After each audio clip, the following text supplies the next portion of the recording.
Maline tes chances, dis-moi chérie, qu'est-ce que t'en penses? Ce que j'en pense, quel important. Tais-toi et donne-moi ta main. Ta ligne de hanche, Maline tes chances, c'est un oiseau dans le matin. Ta ligne de hanche, Maline tes chances, l'oiseau frivole de nos destins.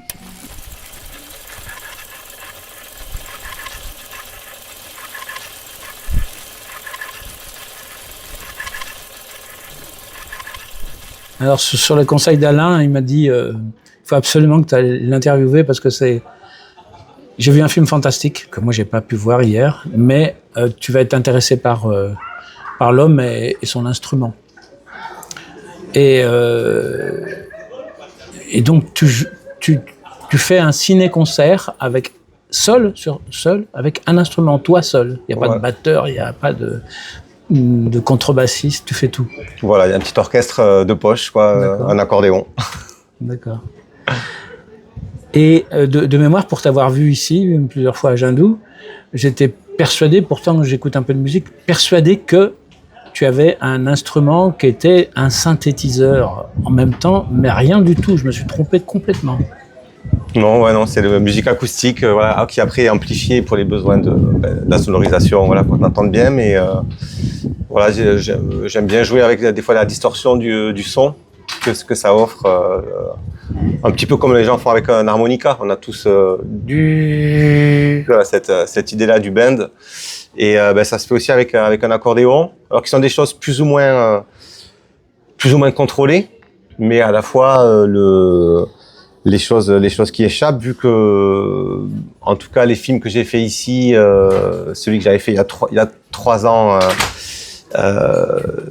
Turk-Sib, là, sur la construction d'une voie ferrée entre le Turkestan et la Sibérie, film russe, et puis là, le Rintintin. Dans ces 2 films-là, où j'ai fait vraiment improvisation totale, des fois des choses aussi qui échappent. Ça donne aussi du grain à moudre, de triturer la matière sonore, voilà, sans avoir quelque chose de chirurgical.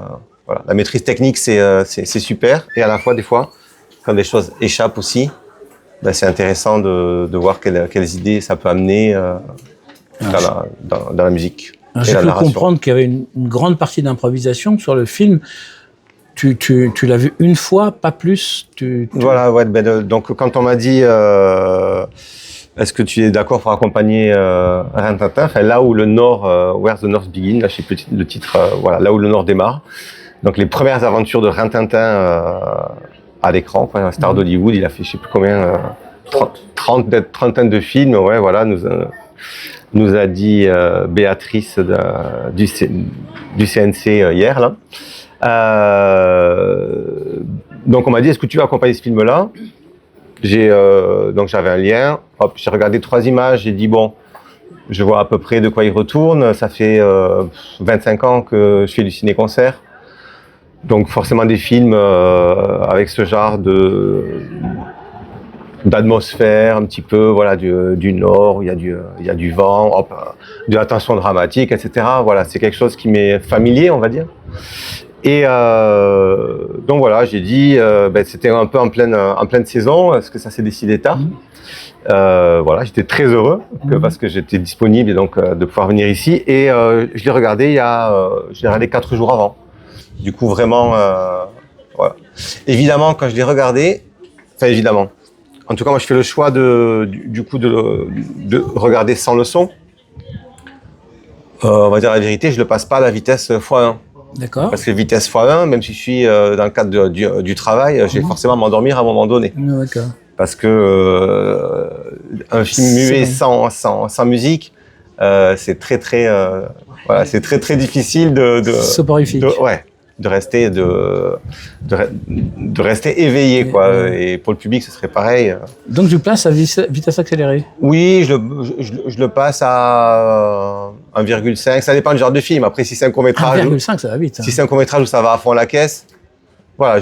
Donc en fait, je vois pas le film. Le film, puisqu'il y a pas de musique, même si tu regardais vitesse x1, de toute façon, je verrais pas vraiment le film. Donc soit on travaille un film vraiment, Séquence par faire séquence. du découpage, séquencer, dire ah ben là tiens je vais faire du silence, là je vais faire quelque chose de rapide. Après c'est pas forcément je vais jouer un thème, ce thème-là que j'ai écrit pour le film ou dont j'ai eu l'idée de me dire tiens ce thème que j'ai écrit il pourrait aller bien à cet endroit-là. Et voilà, et quand c'est un impro pur, ben c'est un impro pur. Du coup, voilà, je balaye le film, je dis ok, il va se passer ça, il va se passer ça, il va se passer ça.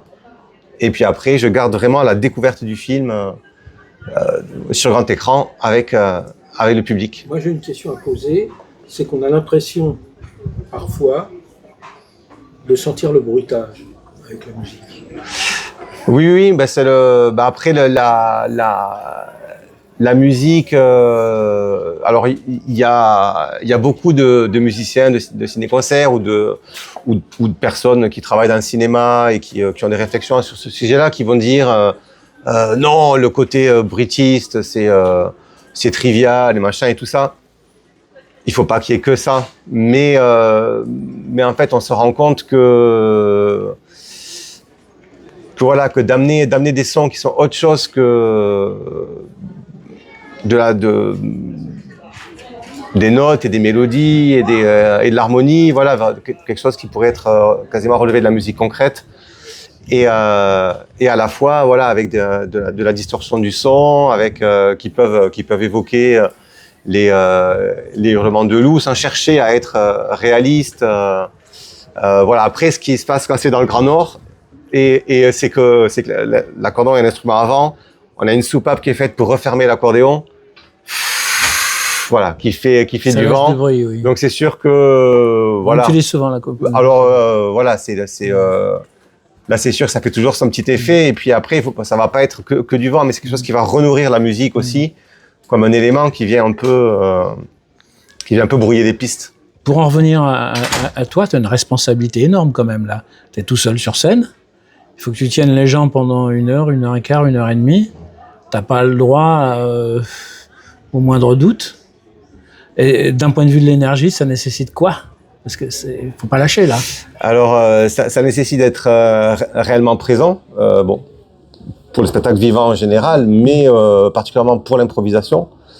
Après des doutes, si il peut y en avoir des doutes. C'est pas grave, il peut même y avoir sur 1h20 en improvisation. Moi en tout cas avec le regard que j'ai sur mon travail, si j'écoutais la musique enregistrée, il y a des moments où je trouverais qu'il y a des choses, je me dirais tiens, incroyable, je comprends même pas comment j'ai pu faire un truc qui me paraît aussi bien. Alors voilà, qui me semble aussi bien. Et puis à d'autres moments où je vais dire bon. Tiens, là, c'était pas forcément la pure inspiration sur ce moment-là en particulier, parce qu'en fait, avoir vraiment la musique parfaite sur 1h20, c'est difficile. Ben voilà, enfin c'est difficile.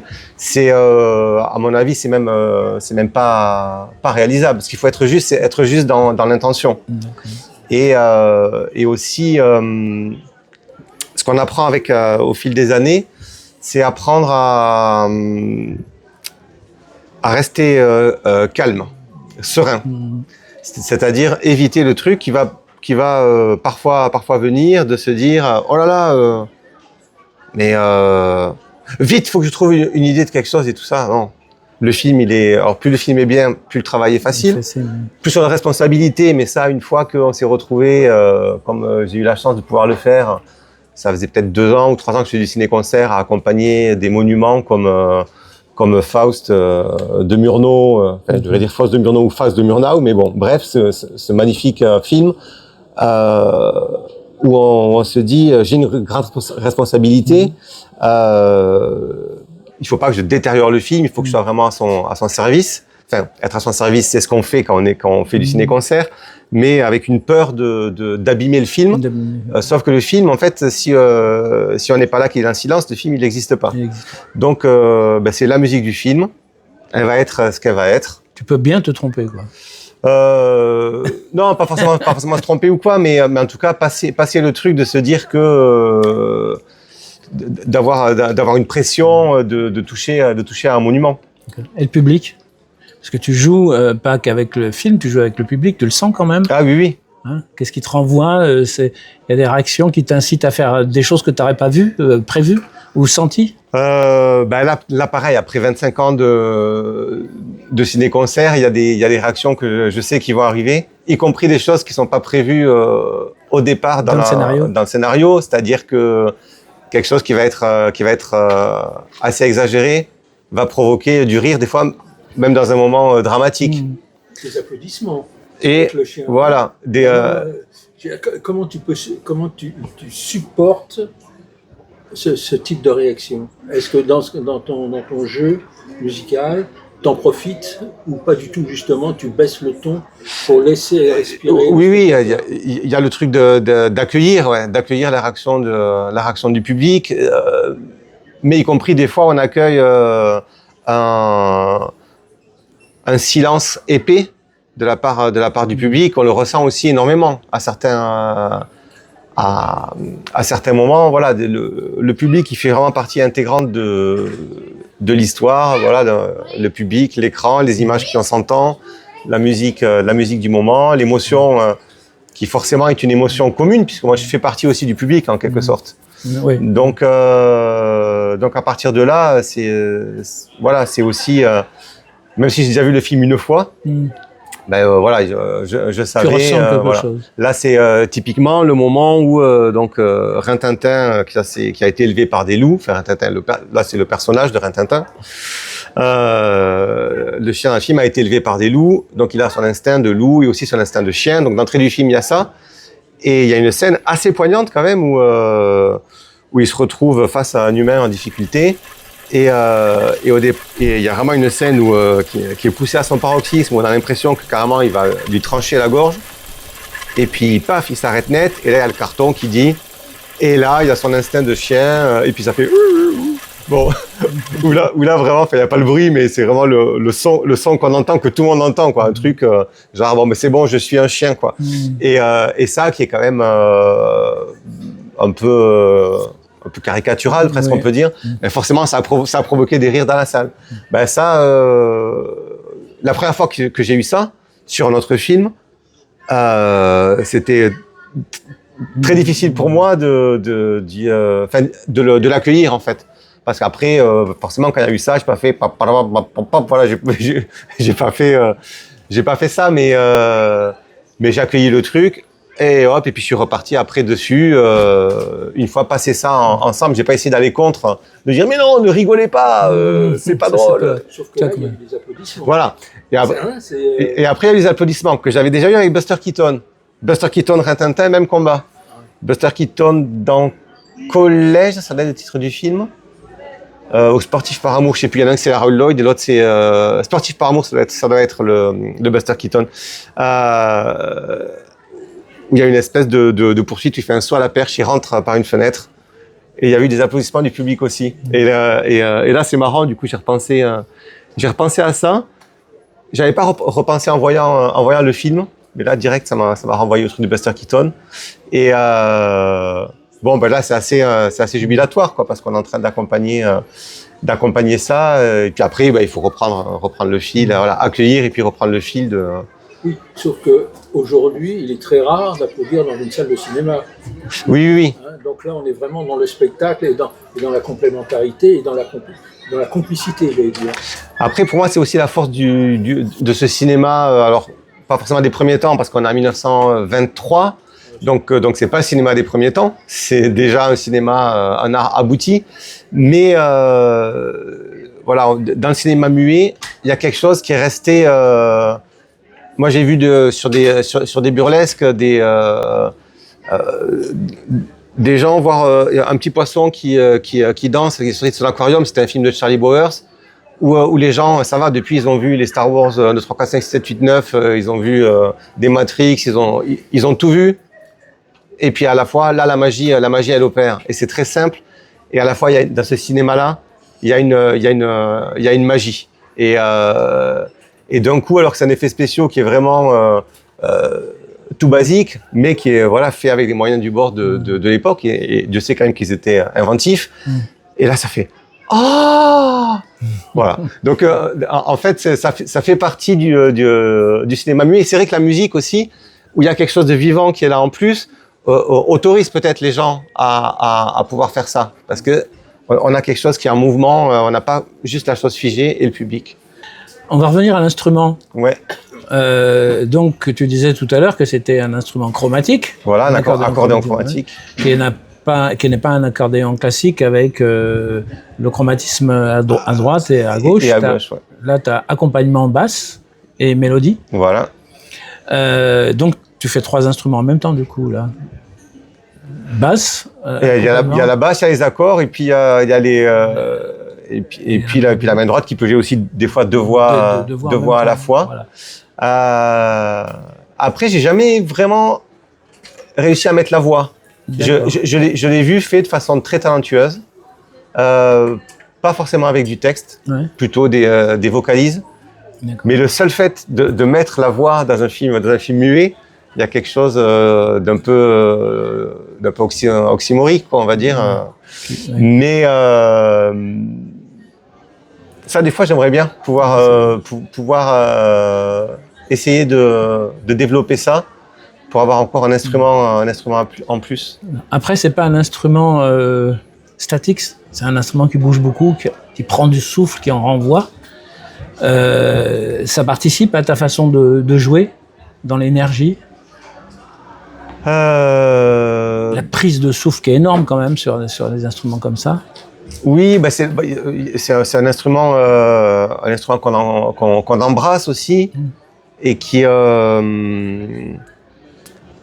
on sent vraiment ce lien entre le film et l'instrument, voilà. ce média, quoi, l'instrument. Qui bouge, voilà, qui fait son cinéma, quoi, en fait, qui est en mouvement. Qui est en mouvement aussi, oui, effectivement.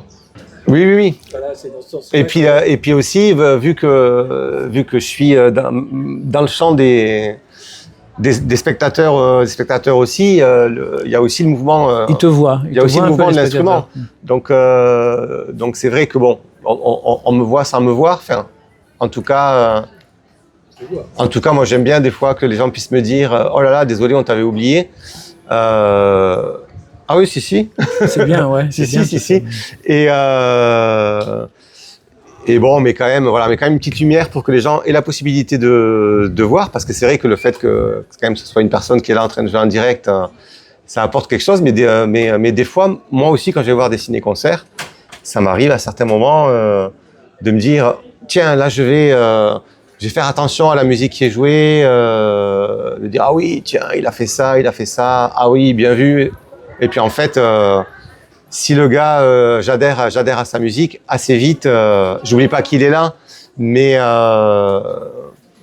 je peux pas décortiquer ce qu'il fait. Forcément, je suis embarqué par les images et par la narration, quoi. Est-ce que tu as été tenté, ou on t'a proposé, ou tu l'as déjà fait peut-être, de composer spécifiquement pour un film? Alors des films pour lesquels il y a eu plusieurs choses, c'est-à-dire que il y a des ciné-concerts que j'ai fait où j'ai beaucoup écrit la musique, notamment le film qui a été projeté ici il y a 2 ans, l'Arsenic, l'exode d'un peuple, un film sur la retirade, exode des républicains espagnols en 1939, pour lequel j'avais beaucoup écrit. Et il y a eu une numérisation qui a été faite par la Cinémathèque de Perpignan. Et donc là, on a enregistré la musique, mais que j'ai enregistrée en live. Donc c'était pas une écriture pour directement. Et par contre, sur un montage de film d'archives qui avait un lien avec la mer, où là, en fait, j'ai beaucoup écrit, quelque chose qui était très, très, très découpé. Donc il pourrait s'approcher de, même si je l'ai pas enregistré, et puis monter, et puis rebidouiller des choses. Si c'est resté quelque chose que j'ai fabriqué après, enregistré en live, il y avait quelque chose de très écrit, et qui donc relevait quand même aussi d'une écriture plus pointue, sans que ce soit à l'ordre près. Il y avait quand même des passages improvisés, Mais voilà, parce que moi, c'est quand même beaucoup l'improvisation aussi qui me porte. Dès le début, même quand j'avais des choses très cadrées, il y avait quand même très vite, il y a eu beaucoup d'improvisation avec aussi des choses qu'on a prévues et puis que finalement, on sait qu'on peut les faire éventuellement et faire complètement autre chose. Et voilà, se laisser porter par le moment et l'émotion du moment. Marc Perron disait c'est la boîte à frissons.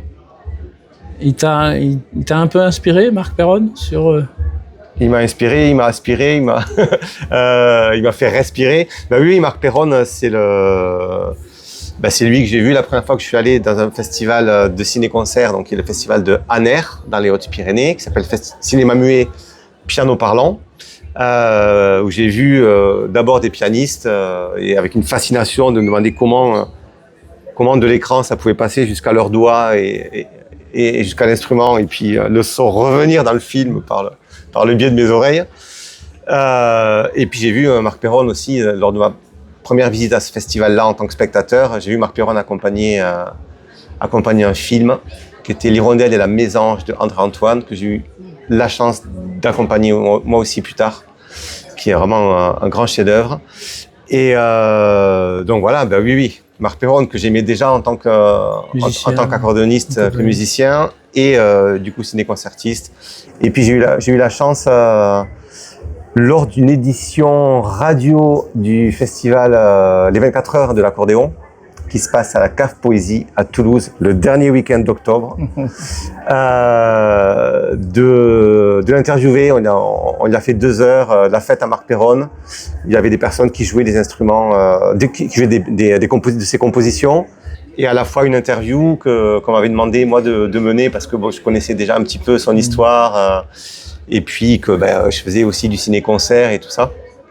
Et donc j'ai eu la chance de beaucoup discuter avec lui. Après l'interview de 2 heures, on est resté derrière nos ordis à se parler, quoi. C'était pendant le Covid, donc il y avait une partie à Cave Poésie à Toulouse. Moi, j'étais dans mon petit village des Pyrénées-Orientales, et lui, il était dans le 11e, là, chez lui à Paris. Et voilà, c'est une personne tellement incroyable. C'est-à-dire que tout ce qu'on peut imaginer c'est fou, c'est ça, mais x10 en fait. C'est un compteur aussi en même temps, oui. Donc est-ce que dans la façon de jouer, tu comptes? Du coup, tu passes... Oui, ces musiques, elles sont, qu'il écrit, elles sont très très imagées, et moi effectivement, voilà, dans la musique que je compose, qui des fois n'est pas forcément composée pour des films muets, oui, il y a toujours quelque chose qui fait appel à un imaginaire aussi d'émotion, mais aussi de narration et d'images. Bon, la musique en général fait naître des images, mais celle de Marc Perron particulièrement. Et puis donc voilà, à ma modeste participation, voilà, c'est vrai que je sens une filiation quand même par rapport à Marc Perron. Tu as un conseil à donner à des jeunes musiciens aujourd'hui pour embrasser le métier, ça veut pas dire grand-chose. Par rapport au ciné-concert, ouais. C'est que c'est un terrain d'exploration, un terrain de jeu qui est formidable. Voir des films.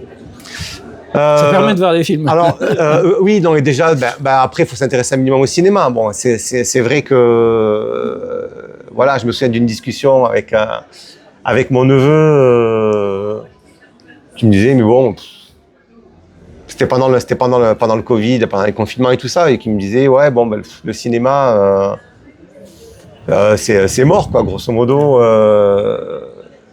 Non, la preuve, on est à Gendou, et le cinéma, il est vivant, il y a des jeunes.